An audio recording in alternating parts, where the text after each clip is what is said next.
झुक झुक कर हर प्राणी के आगे प्रभु की मूर्ति समझकर हर एक को मन में साष्टांग दंडवत प्रणाम किया करें। फिर उनसे लड़ कैसे सकेंगे? फिर उनके प्रति ईर्ष्या कैसे आएगी? द्वेष कैसे आएगी? हर प्राणी के आगे प्रभु का रूप समझकर उसको प्रणाम करें। ना उसकी निंदा हो सकेगी, ना चुगली हो सकेगी। निंदा चुगली बहुत दूर ले जाती है। देखो श्री राम जी थे, कैकई ने कितना बुरा किया, उनके मुख से कभी कैकई के बारे में बुरे वचन नहीं हुए। कैकई जब दोबारा मिलने के लिए गई, लक्ष्मण जी क्रोधित हो रहे हैं, लक्ष्मण जी व्यथित हो रहे हैं, परंतु श्री राम जी मुस्कुरा रहे हैं। अंतर है। श्री गुरु महाराज जी को पाना है तो हमारे जब तक व्यवहार निर्मल नहीं होते, हम इन सब निंदा चुगली अच्छे बुरे से बाहर नहीं निकलते। हर रोज आरती में बोलते हैं सुख दुख एक समाना। ना वो सुख में फंसता है, न दुख में फंसता है। हर घट आत्म को पहचाना, हर घट में आत्मा को देखता है और सदैव उस आत्मचिंतन में वही लीन रह सकता है। एकांत में बैठकर सब कोई कह देगा मैं इन सब से दूर हूं। मजा तब है जब इन सब परिस्थितियों में रहकर हम इनसे परे हो सके। ना हमें सुख प्रभावशाली दे सके, ना दुख। हमें एक जो मंजिल है हमारी, उस मंजिल की ओर एक कदम भी हम चुके नहीं, उसकी ओर बढ़ते चले जाए, बढ़ते चले जाए। यहाँ पर स्वामी जी ने बहुत ही निर्माण कार्य में श्री गुरु महाराज जी की तपोस्थली को सुंदर रूप प्रदान करने में उस लक्ष्य की ओर आगे बढ़ते हैं। यही सबसे बड़ा पाठ भी है। उन्होंने इस भूमि को पावन श्रेय दिया गुरु महाराज जी ने, पर पुरुषार्थ भी किया और भी संत जनों ने उनका सहयोग दिया और इस मंजिल को प्राप्त हो सके, जहां बैठकर हम आज श्री गुरु महाराज जी की प्राप्ति के लिए एकत्रित हुए हैं। होटल से भी बढ़कर यहाँ सुविधा मिल रही है रहने की भी, और श्री गुरु महाराज जी के पास बैठने की। ये कृपा तो गुरु महाराज जी की है, परंतु श्रेय सब उनको जा रहा है। जैसे सुमित जी वहाँ पर जयपुर में आनंदपुरी महाराज जी की समाधि का निर्माण कार्य में बहुत प्रेम से कार्य कर रहे हैं। हॉल भी बन गया, अब कमरे का भी निर्माण अवस्था की ओर जा रहे हैं। धन्य है ऐसी आत्माएं, धन्य है श्री गुरु महाराज जी के बच्चे। अहंकार से रहित होकर निर्माण भाव से आगे बढ़ते चले।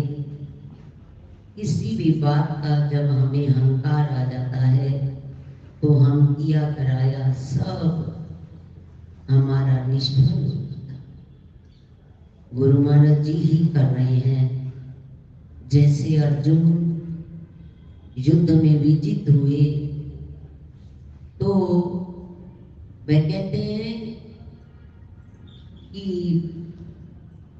अहंकार रहित हो जाए अर्जुन। उसको लेकर बाबरी के पास पहुंचे, क्योंकि वो दिव्य दृष्टि से सब कुछ देख रहे थे। दोनों प्रकार का युद्ध कहते हैं। उनके पास पहुंचकर आपने समस्त युद्ध देखा। क्या देखा? कहते हैं मैंने तो उसमें केवल यही देखा, आग का सुदर्शन चक्र चल रहा है हर तरफ, फिर कोई कार्य हो रहा। निहत्थे थे श्री कृष्ण भगवान। ऐसे ही श्री गुरु महाराज जी की कृपा ना हो तो आज ये ध्यान शिविर भी न लगे, और कृपा ना हो तो इसका निर्माण कार्य भी ना हो, और ना ही जयपुर का भी हो, ना ही नंगली का हो। जो भी हो रहा है इन्हीं की इच्छा से, इन्हीं की प्रेरणा से सब कार्य हुए जा रहे हैं।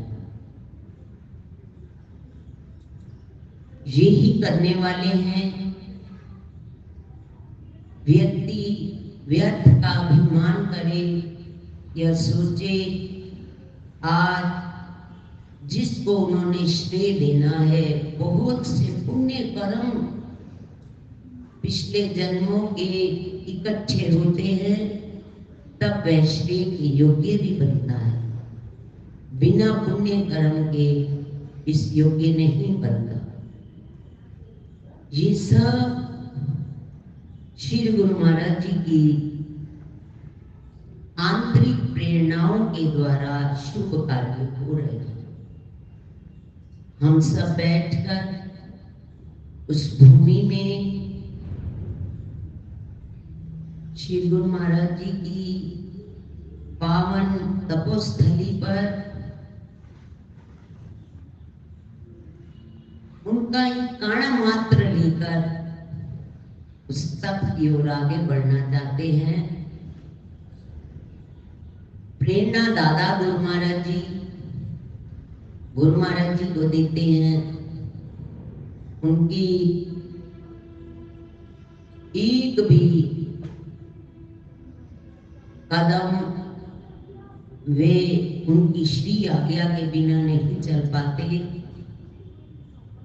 सदैव उनकी छत्र छाया में कार्य करते हुए श्री गुरु महाराज जी हम सब पर ऐसी कृपा बनाई है कि हम उनके श्री चरणों में बैठे हैं। आगे वे शक्ति प्रदान करेंगे कि हमारा श्वास श्वास उनके याद में, उनकी ध्यान में, उनकी सेवा में समर्पित हो सके। ये सब कर्ता श्री नंगली निवासी भगवान हैं, जो यहाँ पर हरिहर बाबा के नाम से प्रसिद्ध हुए। बच्चे बच्चे से हरिहर बुलवाकर बहुत प्रसन्न होते थे। अब हम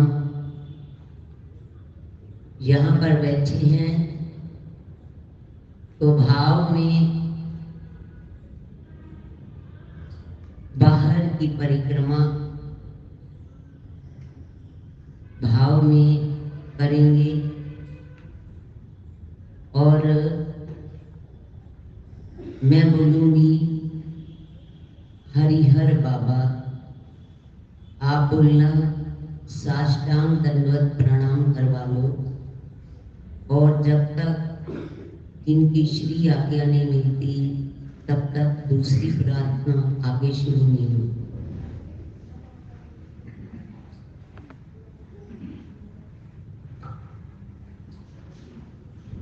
हरिहर बाबा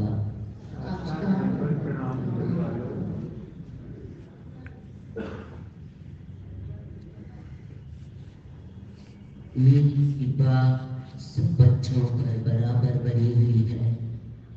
मैं सदैव चाहता हूँ कि तुम केवल इन 4 दिनों तक ही सीमित न रह जाओ।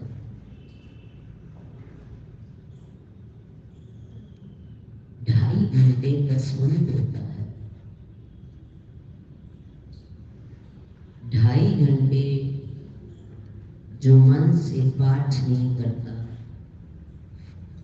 वो पाप को अर्जित करता है। पाप का परिणाम क्या होता है? रोग, शोक, दुख, वियोग, कष्ट, कलेश, कलयुग का वास।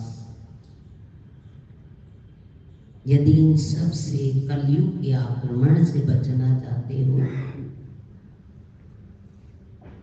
जैसे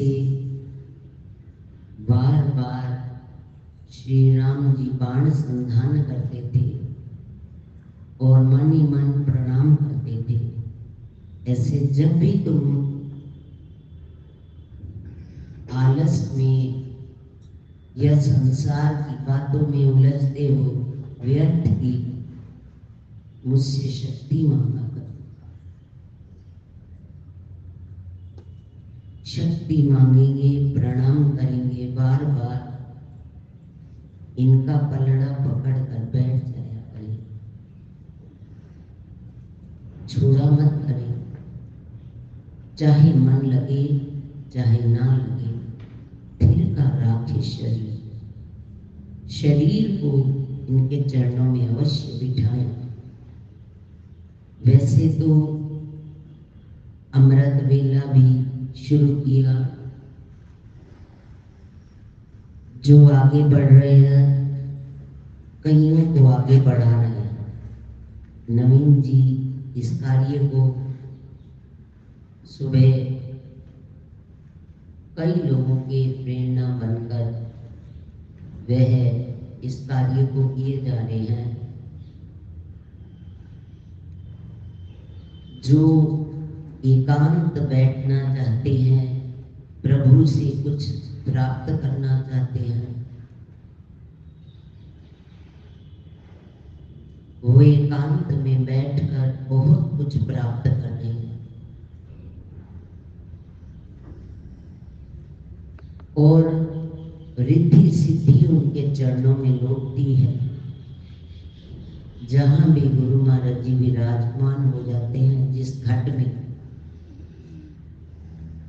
उसको किसी वस्तु की कमी नहीं रहती। ये अनुभव करते होंगे आप सब।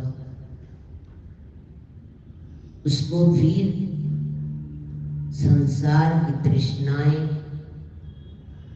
बहुत कम सताती, अभी सता रही हैं आशा तृष्णा, तो सोचो अभी सद्गुरु का सामीप्य अभी प्राप्त नहीं हुआ। जिसको सामीप्य प्राप्त होना प्रारंभ हो जाता है, उसके लिए ये सब व्यवहार वे स्वयं करते हुए दिखाई देते हैं। और वो रोता रहता है गुरु महाराज जी के चरणों में कि अभी तो मैंने ये सोचा भी नहीं और आपने ये समस्त कार्य करके दिखा दिया। ये है असत, पर श्री गुरु महाराज जी दुनिया को दिखाना चाहते हैं कि जो मेरे प्यार में खोया हुआ है, उसको मैंने किसी न लोक में और परलोक में तो मैं साथ होऊंगा ही, किसी वस्तु का अभाव नहीं रखा। जैसे सुदामा को भरपूर भर दिया, ऐसे आज कलयुग में भी अनेक सुदामाओं को उन्होंने भरा है, जो रोते हैं और वो अपने आप उनसे ना जाने कितने उत्तम उत्तम कार्य करवा रहे हैं, जो आज भी यहाँ विद्यमान है। गुरु महाराज जी उनको पता नहीं क्या क्या शक्ति दे रहे हैं और वे हर हर क्षेत्र में श्री गुरु महाराज जी की सेवा के लिए तन मन और धन से जुटे पड़े हैं। धन्य है ऐसी श्री गुरु महाराज जी के प्यारे गुरु महाराज जी। मैं ही बोला धन्य है ऐसे गुरु महाराज जी के प्यारे। तो गुरु महाराज जी कहते हैं मुझे धन की सेवा कोई नहीं कर सकता।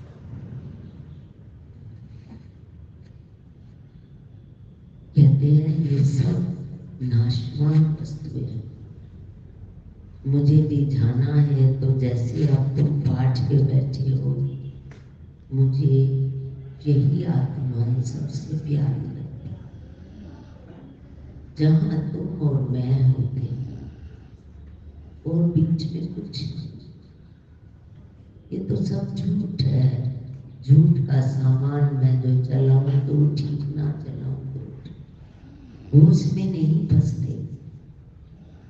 तुम्हारे लिए ये आवश्यक होगी, मेरे लिए इसकी कोई शंका नहीं। कहते हैं जहां प्रेमी और प्रियतम मिल जाए वहां किसी और की आवश्यकता नहीं। मुझे रूह का मिलन चाहिए, इन वस्तुओं की आवश्यकता पीछे रख।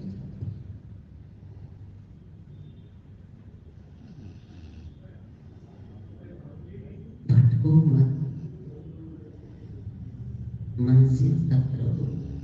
मुझे प्राप्त करने आए हो तो धन की आवश्यकता नहीं है।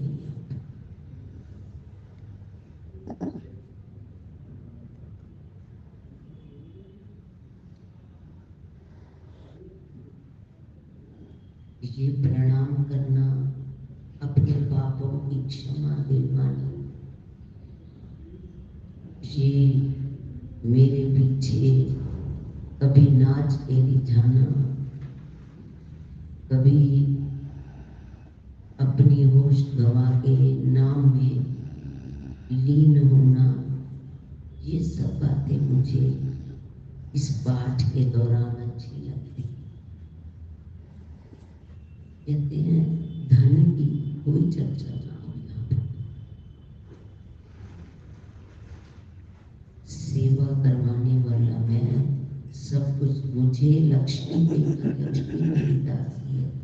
क्या छापा हो, ये तो झूठी है।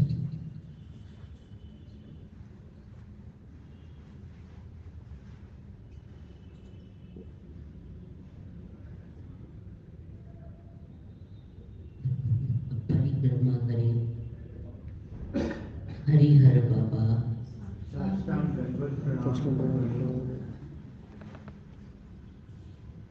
मेरे प्यारे बच्चों को हरिहर बाबा